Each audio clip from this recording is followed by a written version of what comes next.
What's going on, Scruffy fam? We got some interesting interactions when it comes to the immigrants that we have. Check this out.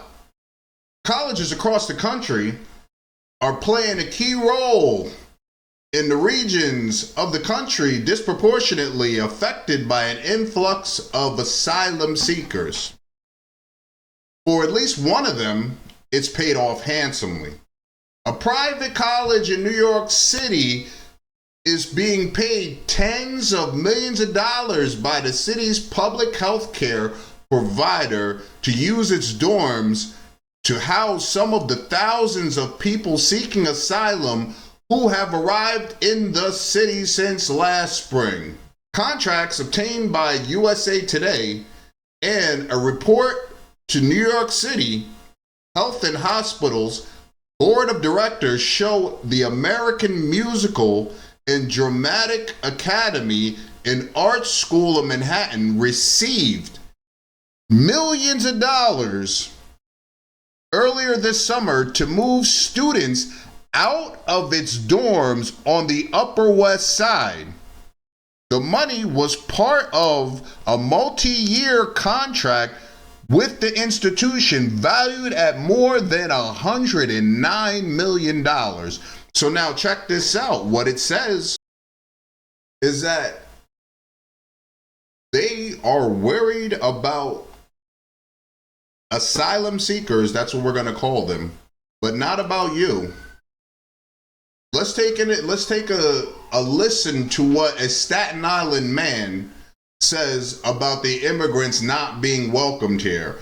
Do I agree with everything that he says? No, but I do have to agree with some of it. Hotel room back. This shelter has rats and cockroaches. This building has mold. It is unsafe for you. You're being lied to. This building is not safe for humans. The community wants you to go back to New York City. Immigrants are not safe here. We're involved in the process, and this neighborhood's not going to take it laying down, so we plan to be here for the long haul, whatever length that is. Go back to New York City. Tell them you want your hotel room back. This shelter has rats and cockroaches. Rather than having... Now, I'm going to say is if he is telling the truth, that means they're not even worried about the safe and well-being, the safety. They're not worried about the safety and well-being of the asylum seekers.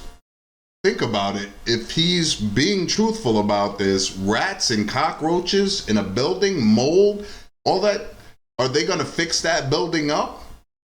Because if so, then that sounds like they're going to give them more money, but they got a contract to house $109 million, got a contract to house illegal immigrants. They call asylum seekers, which actually, are they even illegal immigrants anymore? Because they've gotten their working papers. So now they're allowed to work. 500 or 1,000 to 2,000 here, you put 50 here, 25 there, you break it up a little more in some sense. A little more assimilation, but the way they're doing it now, it's like an invasion.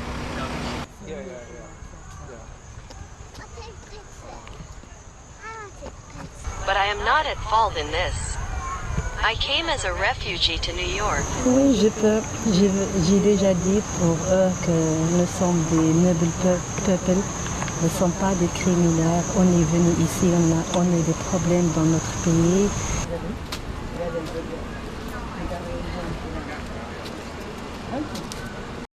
New York has scrambled to open new emergency shelters as over 100,000 migrants have arrived in the city since 2022. Where was all this money for the people who lived there? Where was all this money when you were on the street? Where is all this money when it comes to cutting Social Security and Medicaid? Where is all this money going? Because when people sit there and say, how are we going to pay for it? When they say they should cut Medicare and Social Security, why would they cut it? They're letting you know. They're saving up for your new replacement workers. so they can bring them in at a lower wage. These immigrants, I feel bad for them because they're being used in the pawn game. We bomb their country, so they have to leave, come here so we can have cheap labor. And then of course you to come down and meet me. Yeah. I guess. And I would tell my neighbors and our neighbors here in New York that we're better than this. We're not here to demonize the community. We're not here to make people feel less than or otherized. Поверніться до Нью-Йорка. У вас Listen, that's not the issue. Do you hear what they're making the issue? They're not here to demonize. They're not here to make anybody feel less than. That's not what the argument is. The argument is that we're rolling out the red carpet for people who just came. But we treat our veterans, our homeless population, all of those people who have been here since birth, we don't let them live proper lives.